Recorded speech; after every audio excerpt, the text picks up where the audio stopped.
শুরু করছি পরম করুণাময় অসীম দয়ালু আল্লাহ তাআলার নামে। যে আল্লাহ পাক আমাকে আপনাকে এত সুন্দর আকৃতি সূরাত দিয়ে, এত সুন্দর কিতাব দিয়ে এই মানব জনমে পাঠিয়েছে। লক্ষ কোটি দরুদ ও সালাম সেই রাসূলের উপর এবং আমার প্রাণপ্রিয় মুর্শিদের চরণে ভক্তি রেখে আমি এই পৃথিবীর মানুষকে আন্তরিক সালাম জানাচ্ছি। আসসালামু আলাইকুম ওয়া রাহমাতুল্লাহি ওয়া বারাকাতুহু। আজকের আলোচনা কুষ্টিয়ার শামীম নামে একটি পীর বা গুরু ছিল। তাকে এই তৌহিদি জনতা হত্যা করেছে এবং কেন হত্যা করেছে তা কোরআনের একটি আয়াতের ভুল বা অপব্যাখ্যা করে তাকে হত্যা করেছে। এখন কারা সঠিক, কারা সত্য আর কেনই বা হত্যা করল, এই কোরআনের এই হাকিকত এবং কোরআনের এই আয়াত নিয়ে আমি আপনাদের সামনে আলোচনা করছি। আসলেই এই আয়াতের হাকিকত কি তা কোনো পীর ব্যাখ্যা দিতে পারছে না, কোনো আলেম দিতে পারছে না। আসলে আর সেই পীর যে শামীম, সে কি বলেছিল, কেনই বা তাকে হত্যা করা হলো, এ বিষয়ে আমরা একটু জানব। কোরআনের সূরা আল ওয়াকিয়া আয়াত নং ৭৯, এই আয়াতে বলা হচ্ছে লা ইয়ামাসসুহু ইল্লাল মুতাহহারুন। এই যে আয়াতটি এখানে বলা হচ্ছে, অপবিত্র যারা, তারা এই কোরআনকে স্পর্শ করতে পারবে না। এই আয়াতের বাংলা অর্থ হলো অপবিত্র যারা, তারা এই কিতাবকে স্পর্শ করতে পারবে না। এখন এই আলেম সমাজ, এই পীরদেরকে এবং পৃথিবীর সমস্ত মানুষকেই আমি প্র্যাকটিক্যাল এবং আধ্যাত্মিক যে বিষয়গুলো আছে সেগুলো আমি আপনাদের সামনে তুলে ধরছি। মনে করেন এই আয়াতের যে কিতাবের কথা বলা হয়েছে সেটা যদি এই মানুষের লেখা কিতাব, এই কোরআন যেটা মানুষ লিখেছেন, যেটা কালি দ্বারা লেখা হয়েছে, বই আকারে প্রকাশ করা আছে, এটা এই কিতাব আর আল্লাহ পাকের কিতাব, এটা কি কখনো এক হয়?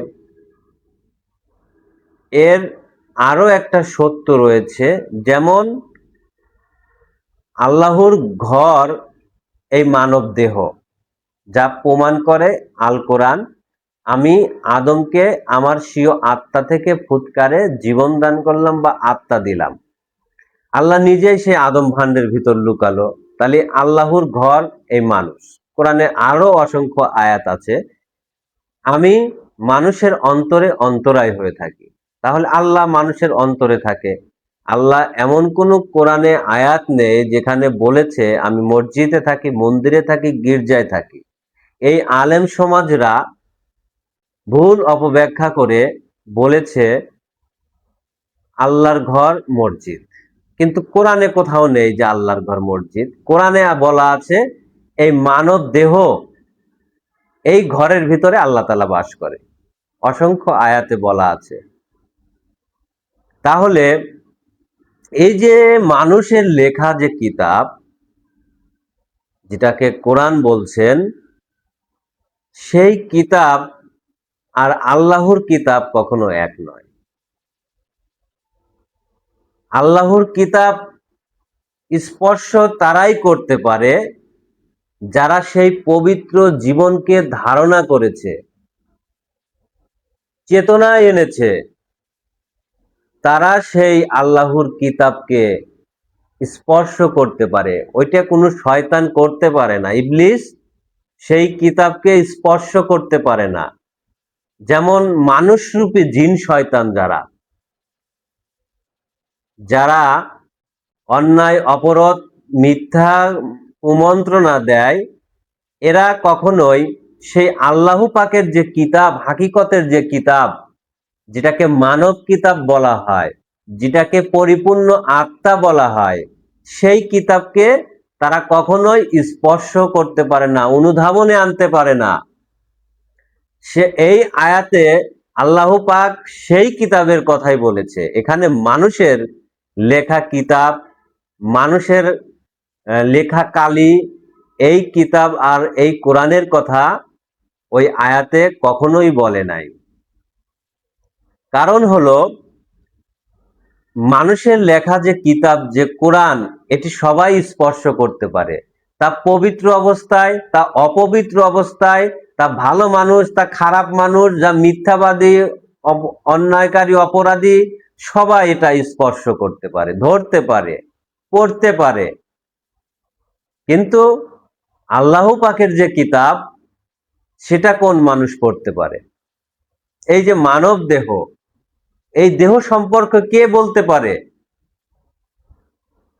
যে আমার ভিতরে চষ্টা আছে, চষ্টার জগৎ, এই মহাবিশ্ব, এই নবী রাসূল, এই ফেরেশতা, জন্মের আগের অবস্থা? এই এই সূরার ভিতরে আরো অসংখ্য আয়াত আছে, যে আয়াতে এই আগুনের কথা বলা হচ্ছে, এই পানির কথা বলা হচ্ছে, যেটা আল্লাহ পাক বৃষ্টির মাধ্যমে দেয়, সেটা কি কোনো মানুষ দিতে পারে? অগ্নির কথা বলা হচ্ছে, যে আমরা কাঠ দিয়ে যে আগুন জ্বালায়, এই গাছ বা এই কাঠ, এটা কি মানুষ সৃষ্টি করেছে? এটা স্বয়ং আল্লাহ, মহান আল্লাহ তাআলা সৃষ্টি করেছেন। তাই যেটা মানুষ সৃষ্টি করতে পারে না, যেটা আল্লাহ স্বয়ং সৃষ্টি করেছেন, স্রষ্টা সৃষ্টি করেছেন, সেটাই হলো আল্লাহর কিতাব। সেই কিতাব কোন শয়তান, কোন খারাপ মানুষ, অচেতনা মানুষ কখনো স্পর্শ করতে পারে না, চেতনায় আনতে পারে না। তাই এটাকেই বোঝানো হয়েছে, এই কিতাবকেই বোঝানোর জন্য এই আয়াতকে ব্যবহার করা হয়েছে।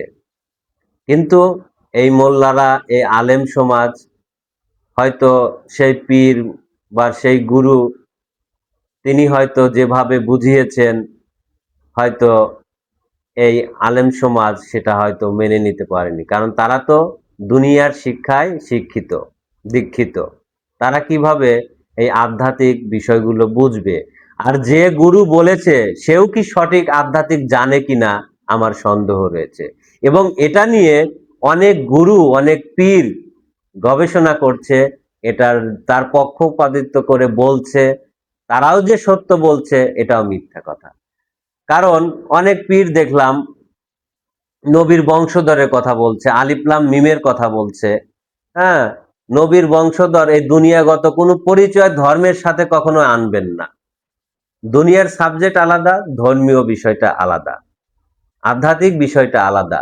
আধ্যাত্মিক সম্পর্ক যাদের সাথে, যে রাসূলের সাথে, যে নবীর সাথে, কেবল সেই নবী বা রাসূলের পরিবার বা আত্মীয় স্বজন, তারাই যার সাথে তার সে জাতের পরিচয়, আধ্যাত্মিক পরিচয় আছে, নূরের পরিচয় আছে। দুনিয়াগত পরিচয় এখানে কোনো কিছুই খাটবে না, ধর্মের সাথে দুনিয়ার পরিচয় খাটে না। তাই সমস্ত কিছুই আমি আপনাদেরকে বোঝানোর জন্য চেষ্টা করলাম। এই কিতাব কি, এই কোরআন কি, এই মানব দেহ কি, এটা আপনাদেরকে বুঝতে হবে। আল্লাহর কোরআন, এই মানব দেহ, এই মানব দেহ আল্লাহ পাক তিনি নিজ হাতে সৃজন করেছেন। দেখেন, আল কোরআনে বলেছে, আমি আদমকে আমার নিজ সূরাতে নিজ হাতে সৃজন করেছি। আল্লাহর স্বীয় জীবনী আদমকে দান করা হয়েছে, এই মানব ভাণ্ডের ভিতর আল্লাহ লুকাইছে। এই জীবন্ত কিতাব থাকতে, আল্লাহর নাজিল করা কিতাব থাকতে, আপনারা যখনই সেই বই বা কোনো গ্রন্থ, মানুষের লেখা সেই কিতাবকে খুঁজে বেড়ান, আপনারা কোন জ্ঞানের জ্ঞানী? আর সেই জ্ঞান নিয়ে মানুষকে কেন খুন করেন? যার যার ধর্ম তার তার, সে হয়তো ভুল বলেছে বা সঠিক বলেছে, তাকে খুন করার অধিকার তো কারণ নেই। কেননা আল্লাহ পাক স্পষ্ট ভাবে কোরআনে বলেছে, তোমরা ধর্ম নিয়ে বাড়াবাড়ি করো না। আমি যেটা বুঝি, হয়তো আপনি সেটা বোঝেন না, আপনি যেটা বোঝেন আমি হয়তো বুঝি না, আমি যেটা মানি হয়তো আপনি সেটা মানেন না, আপনি যেটা মানেন আমি সেটা মানি না, আপনার কণ্ঠ আমার কণ্ঠ এক না, আমার জ্ঞান আপনার জ্ঞান এক না, আমার বলা আপনার বলা এক না, আমার সুরাত চেহারা আর আপনাদের চেহারা কখনোই এক নয়। পৃথিবীতে আমিই কেবল এক, দ্বিতীয় কোনো আমার মতো কোনো মানুষ দেখাতে পারবেন না। পৃথিবীতে আপনিই কেবল এক, আপনার মতো দ্বিতীয় আর কোনো মানুষ দেখাতে পারবেন না। তাহলে এই তথ্যগুলো আমাদেরকে বুঝতে হবে। আমরা কেন একজনকে খুনাখুনি করব, ধর্ম নিয়ে কেন বাড়াবাড়ি করব? সে যেটা মানে মানুক, তার দিন তার কাছে, লাকুম দিনুকুম ওয়ালিয়া দিন। বিশ্বনবী তো বলেছে, তোমার দিন তোমার কাছে, আমার দিন আমার কাছে, আপনি বুঝাবেন। সে যদি না মানে সেটা তার ব্যাপার। আমি মানুষকে দিনের দাওয়াত দিচ্ছি, আদম হওয়ার দাওয়াত দিচ্ছি, মানব আত্মাকে চেতনায় আনার দাওয়াত দিচ্ছি। এতে করে মানুষ যদি বুঝে, বুঝবে, আমার পথে যদি আসে, আমার কাছে যদি সেই শিক্ষা নেয়, দীক্ষা নেয়, আত্মসমর্পণ করে, আমি তাকে মানুষ হওয়ার শিক্ষা দেব। যদি কেউ না আসে, না আসবে। যে যেটা বোঝে, যে যেটা মানে, সেটাই তার কাছে বড়। না, আমার বুঝটা, আমি যদি মানুষকে সঠিকভাবে বুঝাইতে পারি, আর তার রব যদি সেই জ্ঞানটা ধারণ করার ক্ষমতা রাখে, তার আত্মাটা যদি ভালো থাকে, অবশ্যই সে আমার কথাগুলো বলবে। যারা জ্ঞানী আছেন, যারা মানব দেহ নিয়ে, মানব আত্মাকে নিয়ে যারা রিসার্চ করে, বোঝার চেষ্টা করে, অবশ্যই আমার এই কথাগুলো তারা বুঝবে, ধারণে আনার চেষ্টা করবে। এ বলে আমি আমার আলোচনা এখানে সমাপ্তি করছি। আসসালামু আলাইকুম ওয়া রাহমাতুল্লাহি ওয়া বারাকাতুহু।